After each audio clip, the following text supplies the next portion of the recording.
Fancy. Good afternoon, my wonderful Native Studies students. This is your more than wonderful Native Studies teacher, Mr. May, on a Thursday afternoon, just before the Easter break. We will not officially have school next week. However, if you're behind, you need to get on and catch up. A lot of people are up to date and are moving on. We have, of course, written an exam here. I'll mark all of those over the break and get them back to you. Still a few people who need to do that. Then we'll go on and take a look at Unit 2. Unit 2 deals with governance, and it talks about the political aspects of Indigenous people, Aboriginal people in Canada, the different organizations, whether they are provincial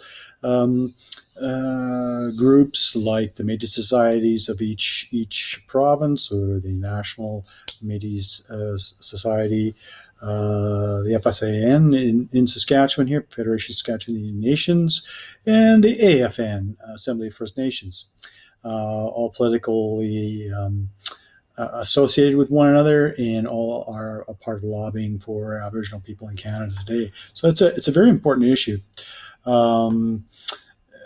The first assignment there deals with the different levels of government and how important Aboriginal governance has become over the last little while. And if you don't recognize the picture on the announcement page, it's Perry Bellegarde from Saskatchewan, who is now the Grand Chief of the Assembly of First Nations, and has been doing a good job. If you see Perry on TV, listen to him very closely. He's a well-spoken man, and he knows what he wants, and he knows what he's talking about.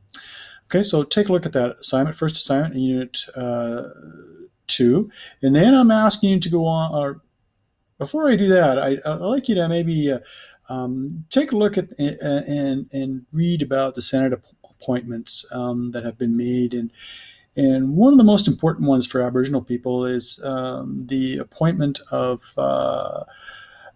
Justice Murray Sinclair, who was head of the Truth and Reconciliation Commission in Canada, to the Senate, the Canadian Senate. And I posted his statement about being appointed and some of the reservations he had and why he decided to do it. And I think it's important that you look at that. He's certainly a role model for a lot of people in Canada.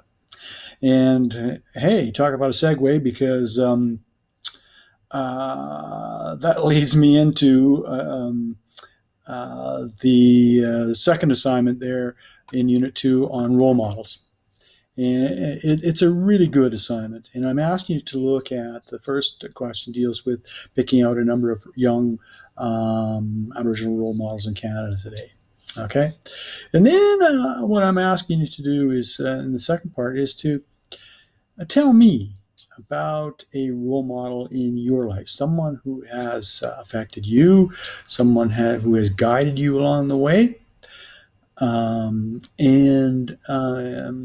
If you are not a part of the Aboriginal community, then by all means, tell me about someone in your family. If you are in the Aboriginal community, tell me about an elder, or maybe someone in your family who has guided you. Maybe it's a friend, maybe it's an elder, maybe it's a grandfather, maybe it's your grandmother, your mother, a father.